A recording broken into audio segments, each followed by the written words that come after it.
At ito na nga, samahan nyo kami sa aming adventure dito sa Jamaica. It's Sunday, May 12, and it's Mother's Day. So we decided to go to Dance River Falls in Ocho Rios.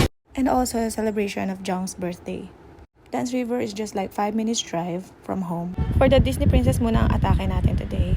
We've been here last year, kaso hindi namin masyado na-enjoy dahil sobrang daming tao at holiday that time. Sana by this time walang masyadong tao para naman ma-enjoy naman namin yung pagpunta namin dito. And we arrived in Dance River, so sobrang bilis lang talaga ng biyahe. Just a quick trivia. The falls were the location where the Battle of Las Chorreras took place in 1657, when the British defeated a Spanish expeditionary force from Cuba.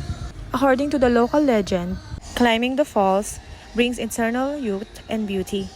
Dance River Falls is one of Jamaica's most popular tourist attraction, stunning 180-foot waterfalls. Say hi muna sa vlog.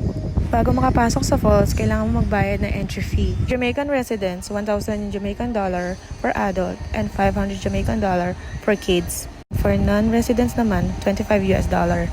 And after mascan, hindi ka na pwede mag-re-entry. And welcome to Dance River Falls. One of the most thrilling experience at Dance River Falls is the opportunity to climb the falls. You can navigate the slippery rocks and make your way to the top while being surrounded by the refreshing flow of water. You can climb the falls with the assistance of the guide. But in our case, nagdi-DIY lang kami. Reminder lang na kailangan na merong waterproof case yung cellphone nyo or your camera. Otherwise, don't bring them on the climb. Kasi hindi nyo talaga ma-enjoy dahil iniingatan nyo yung phone nyo wag mabasa. Gaya nung nangyari sa amin last time. Usually, kailangan mo mag-start dun sa bottom para ma-enjoy mo yung buong attraction ng falls. Kaya lang, nanggaling na kami dun before, so nag-start na lang kami dito sa gitna. Kasi marami ding mga turista na may mga kasamang guide na nanggagaling doon sa bottom, so hindi na kami para makigulo doon. And good thing, wala masyadong tao ngayon. So mai-enjoy talaga namin yung buong trip namin dito sa Dance River Falls. And shoutout nga pala kay Ligaya dahil first time niya dito. Siya yung nahuhuli lagi sa amin at siya yung nagkakaroon ng chance kumuha ng mga video. So thank you so much!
At last, nakarating na kami sa City Hall ng Manila. Charot.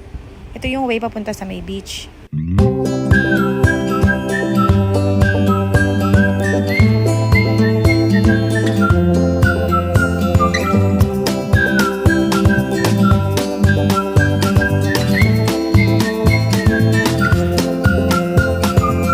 At last, we're here now where the river and the ocean meets. Sobrang fascinated talaga kapag nakakita ko ng mga ganitong senaryo.